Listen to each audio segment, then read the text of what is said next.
धुळे शहरातील पवन नगर परिसरात स्थानिक गुन्हे शाखेने मोठी कार्यवाही करत अंमली पदार्थाच्या तस्करीचा पर्दाफाश केलाय। या कार्यवाहीत सुमारे 1,42,65,00,000 रुपये किमतीचा तब्बल 570 किलो गांजा जप्त करण्यात आलाय। पोलिसांनी मिळालेल्या गोपनीय माहितीनुसार एका घरात मोठ्या प्रमाणात गांजाचा साठा ठेवण्यात आल्याची माहिती मिळाली होती। तर त्यानुसार स्थानिक गुन्हा शाखेच्या पथकाने मध्यरात्री छापा टाकत ही कार्यवाही केली।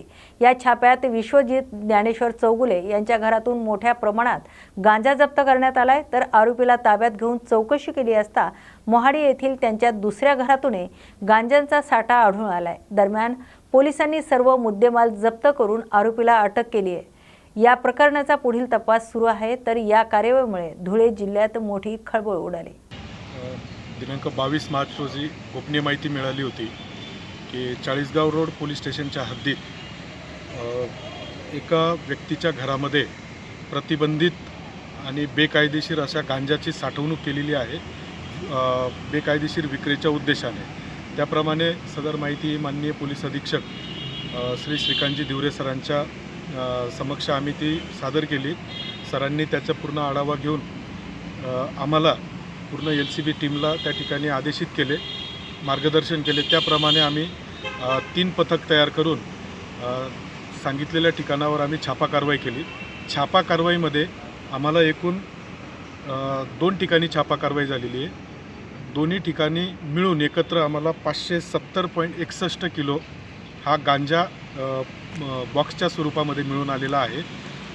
त्याची आजच्या बाजारभावाप्रमाणे किंमत ही 1,42,65,00,000 इतकी असून यामध्ये आरोपीला सुद्धा आम्ही तात्काळ ताब्यात घेऊन अटक केलेली आहे।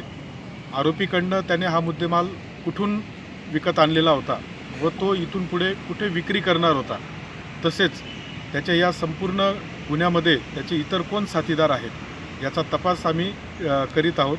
त्याचप्रमाणे आज रोजी आम्ही त्यांना मान्य न्यायालयासमोर हजर करून पुढील कस्टडी घेत आहोत। जय हिंद।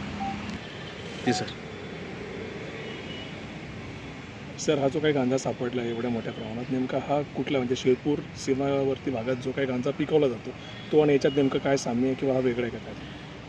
आम्हाला आरोपीकडनं प्राथमिक माहिती मिळालेली आहे की सदर गांजा हा ओरिसा राज्यातनं इकडे आणलेला आहे आणि असं मानलं जातं मार्केटमध्ये की ओरिसा राज्यातनं आलेला गांजा हा उच्च प्रतीचा असतो असं मान्यता आहे। तरी याच्या संदर्भाने आम्ही त्याचे सॅम्पलिंग करून आणि केमिकल ॲनालायझरचा रिपोर्ट आम्ही घेणार आहोत।